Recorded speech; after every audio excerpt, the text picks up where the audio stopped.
The Black Dog Chronicles is open for your talent. Interested? Listen out for the special message at the end of this video. This story is dedicated to Carlotta Z. Thank you very much for all of your support over the years.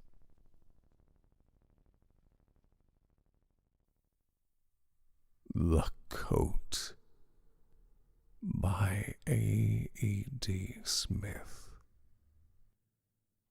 Read for you by Hugh Carr.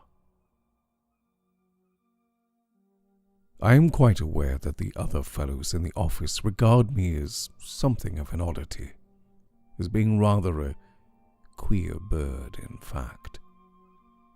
Well, of course, a man who happens to be of a studious disposition, who dislikes noise and prefers his own company to that of empty-headed companions, and who, moreover, is compelled by defective vision to wear thick glasses, is always liable to be thus misjudged by inferior minds. And ordinarily, I treat the opinion of my colleagues with the contempt it deserves.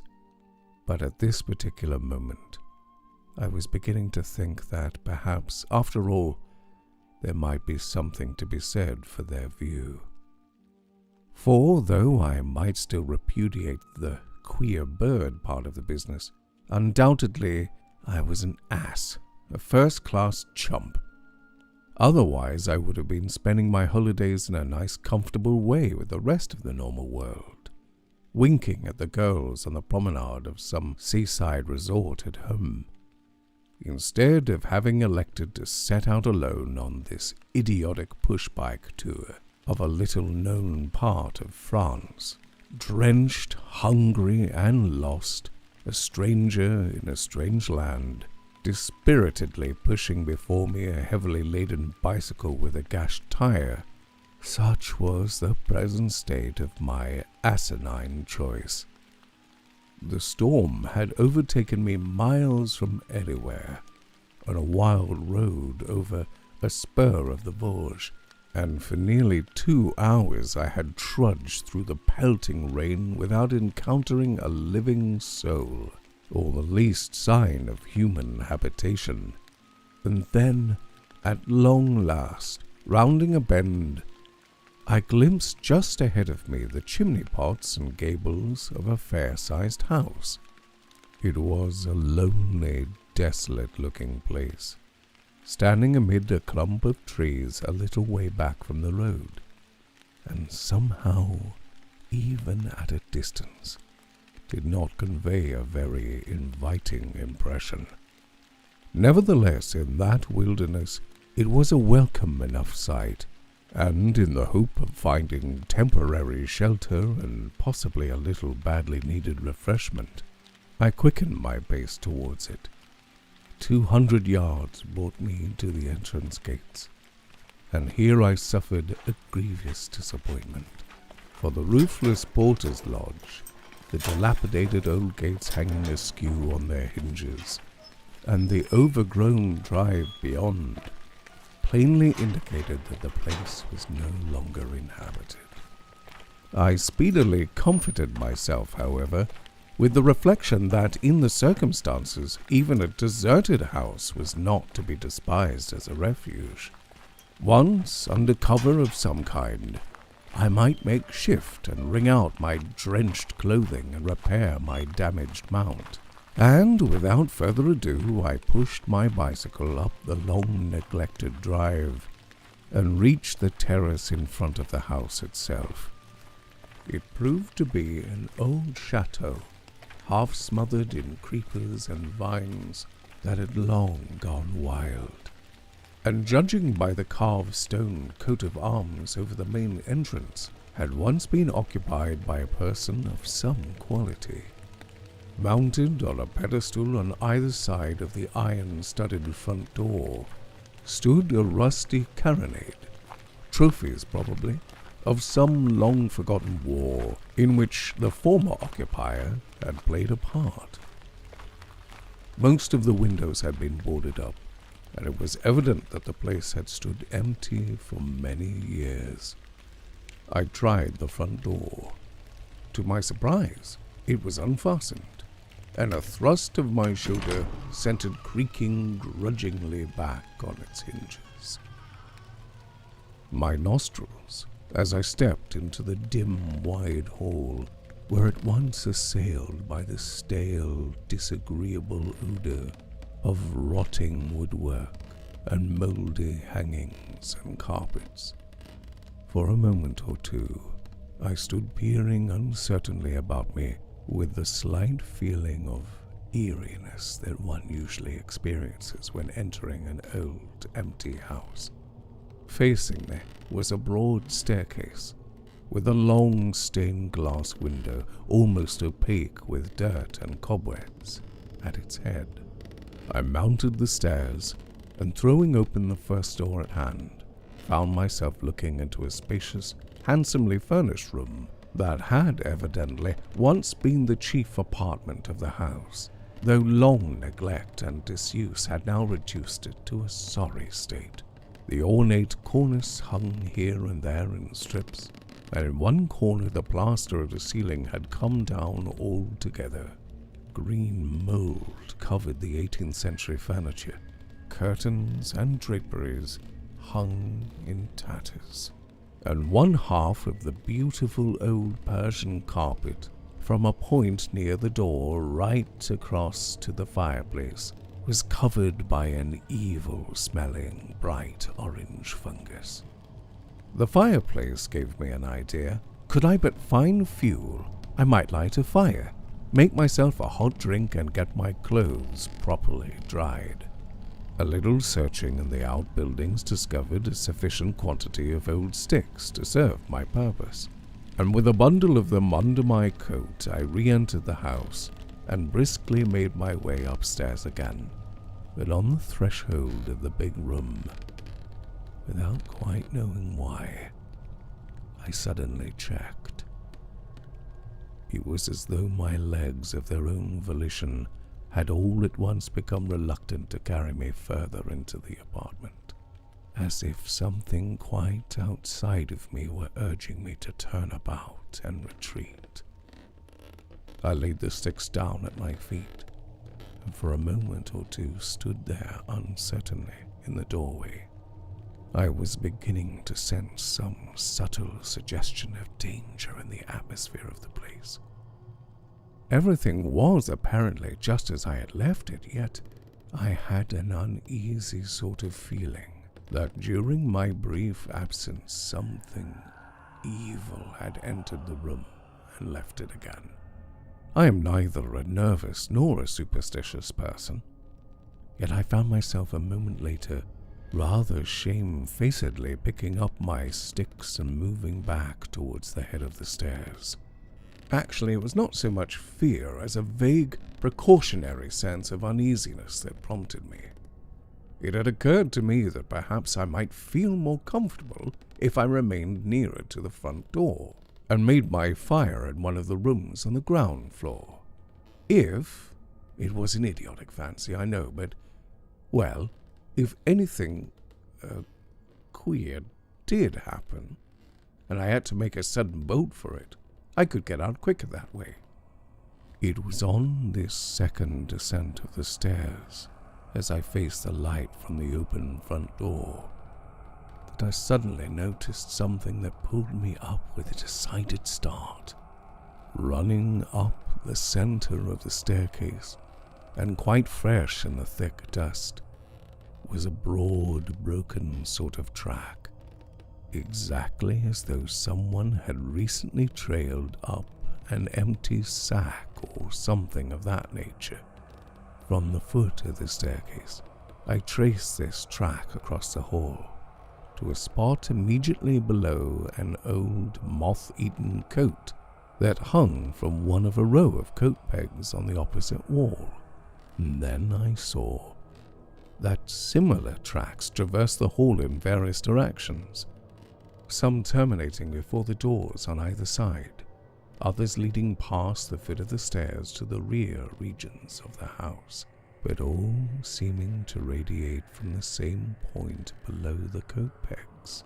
And the queerest thing about it was that of footprints other than my own, there was not a sign. Uneasiness once more assailed me. The house appeared to be uninhabited, and yet, plainly, someone, or something, had recently been in the place. Who or what was the restless, questing creature that had made those strange tracks to and from the old coat? Was it some half-witted vagrant? A woman, possibly, whose trailing draperies obliterated her own footprints? I had a closer look at the old garment. It was a military greatcoat of ancient pattern, with one or two tarnished silver buttons still attached to it, and had evidently seen much service. Turning it round on its peg with a gingerly finger and thumb, I discovered that just below the left shoulder there was a round hole as big as a penny, surrounded by an area of scorched and stained cloth, as though a heavy pistol had been fired into it at point-blank range.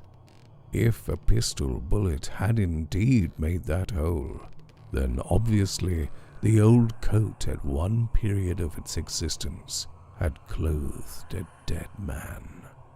A sudden repugnance for the thing overcame me, and with a slight shudder I let go of it.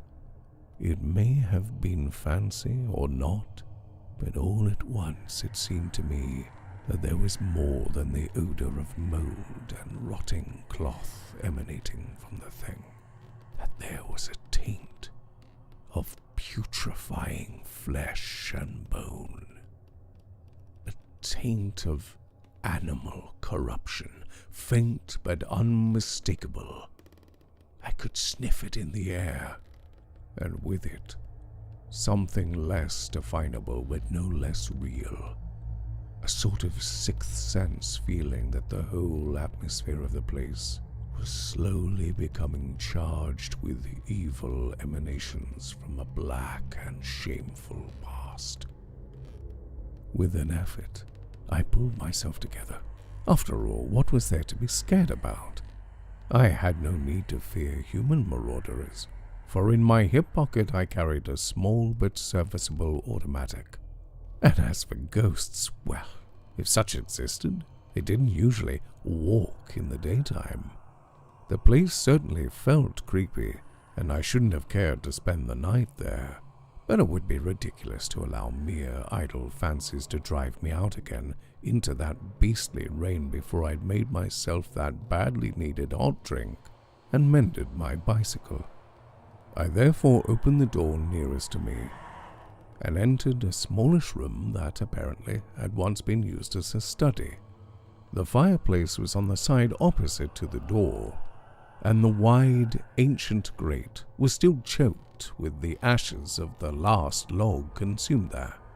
I picked up the poker, a cumbersome old thing with a knob as big as an orange, raked out the ashes, and laid my sticks in approved Boy Scout fashion. But the wood was damp, and after I used up half my matches, refused to do more than smoulder, whilst a backdraft from the chimney filled the room with smoke. In desperation, I went down on my hands and knees and tried to rouse the embers into flame by blowing on them. In the middle of this irksome operation, I was startled by a sound of movement in the hall. A single soft flop, as though someone had flung down a garment. I was on my feet in a flash, listening with every nerve taut. No further sound came, and, automatic in hand, I tiptoed to the door. There was nothing in the hall, nothing to be heard at all save the steady swish of the rain outside. but from a spot on the floor directly below the old coat, the dust was rising in a little eddying cloud, as though it had just been disturbed. "Ha! A rat!" I told myself, and went back to my task. More vigorous blowing on the embers, more raking and poking, more striking of matches. And in the midst of it, again, came that curious noise. Not very loud, but plain and unmistakable. Once more I went into the hall, and once more, except for another little cloud of dust rising from precisely the same spot as before, there was nothing to be seen. But that sixth sense of imminent danger was becoming more insistent. I had the feeling now that I was no longer alone in the old empty hall, that some unclean, invisible presence was lurking there, tainting the very air with its foulness. "It's no use," I said to myself. "I may be a nervous fool, but I can't stand any more of this. I'll collect my traps and clear out whilst the going's good." With this, I went back into the room, and keeping a nervous eye cocked at the door, began with rather panicky haste to repack my haversack. And just as I was in the act of tightening the last strap, there came from the hall a low, evil chuckle, followed by the sound of stealthy movement. I whipped out my weapon and stood where I was in the middle of the floor, facing the door, with my blood turning to ice. Through the chink between the door hinges I saw a shadow pass. Then the door creaked a little, slowly began to open, and round it there came the coat. It stood there, upright in the doorway, as God is above me, swaying a little as though uncertain of its balance, collar and shoulders extended as though by an invisible wearer. The old, musty coat I had seen hanging in the hall. For a space that seemed an eternity, I stood like a man of stone, facing the thing, as it seemed to pause on the threshold. A dreadful sort of hypnotism held me rooted to the spot on which I stood, a hypnotism that completely paralyzed my body and caused the pistol to slip from my nerveless fingers, and yet left my brain clear. Mingled with my frozen terror was a feeling of deadly nausea. I knew that I was in the presence of ultimate evil, that the very aura of the hell-engendered thing reared there in the doorway was contamination, that its actual touch would mean not only the instant destruction of my body, but the everlasting damnation of my soul. Now, it was coming into the room with an indescribable bobbing sort of motion, the empty sleeves jerking grotesquely at its sides, the skirts flopping and trailing in the dust, was slowly coming towards me, and step by step, with my bulging eyes riveted in awful fascination on the thing, I was recoiling before it, step by step, with the rigid, unconscious movement of an automaton. I drew back until I was brought up with my back pressed into the fireplace, and could retreat no further. And still, with deadly malevolent purpose, the thing crept towards me, The empty sleeves were rising and shakily reaching out towards my throat. In another moment they would touch me. And then I knew with the most dreadful certainty that my reason would snap. A coherent thought somehow came into my burning brain. Something that I had read or heard of long ago. The power of the holy sign against the forces of evil. With a last desperate effort of will, I stretched out a palsied finger and made the sign of the cross. And in that instant, my other hand, scrabbling frenziedly at the wall behind me, came into contact with something cold and hard and round. It was the knob of the old heavy poker. The touch of cold iron seemed to give me instant repossession of my faculties. With lightning swiftness, I swung up the heavy poker and struck with all my force at the nightmare horror before me. And lo, on the instant the thing collapsed and became an old coat, nothing more, lying there in a heap at my feet. Yet on my oath, as I cleared the thing in a flying leap and fled from the room, I saw it out of the tail of my eye, gathering itself together and making shape as if it were to scramble after me. Once outside that accursed house, I ran as never man ran before, and I remember nothing more until I found myself half fainting before the door of a little inn. "Bring wine, in the name of God!" I cried, staggering inside. Wine was brought, and a little wondering group stood round me while I drank. I tried to explain to them in my bad French. They continued to regard me with puzzled looks. At length a look of understanding came into the landlord's face. "Mon Dieu," he gasped. "is it possible that Monsieur has been to that place? Quick, Juliette. Monsieur will need another bottle of wine." Later I got something of the story from the landlord, though he was by no means eager to tell it. The deserted house had once been occupied by a retired officer of the First Napoleon's army, a semi-madman with a strain of African blood in him. Judging from the landlord's story, he must have been one of the worst men that God ever allowed to walk the earth. "Most certainly, monsieur. He was a bad man, that one," concluded my host. "He killed his wife and tortured everything he could lay his hands on. Even, it is said, his own daughters. In the end, one of them shot him in the back. The old chateau has an evil name. If you offered £1,000,000, you would not get one of our country folks to go near the place."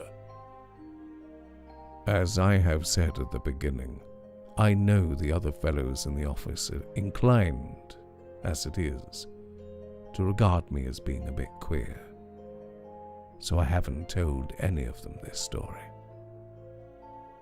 Nevertheless, it's perfectly true. My brand new bicycle and touring maps are probably still lying where I left them in the hall of that devil-ridden chateau. Anybody who cares to collect them may keep them.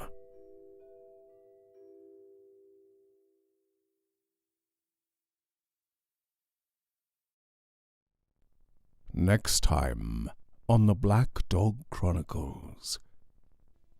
In a psychiatric hospital, dreams become the gateway to cosmic terror. Beyond the Walls of Sleep by H.P. Lovecraft.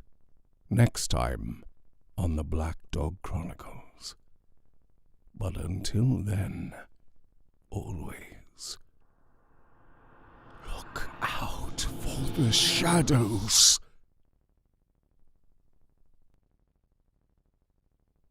The Black Dog Chronicles is looking for your talent. Would you like to write a story to submit to the channel? Perhaps you'd like to play one of the characters in the upcoming stories.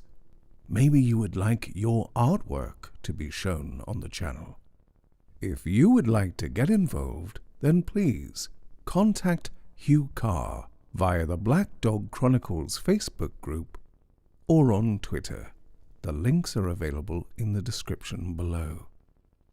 Make sure you familiarize yourself with the content of the channel before submitting. I look forward to hearing from you.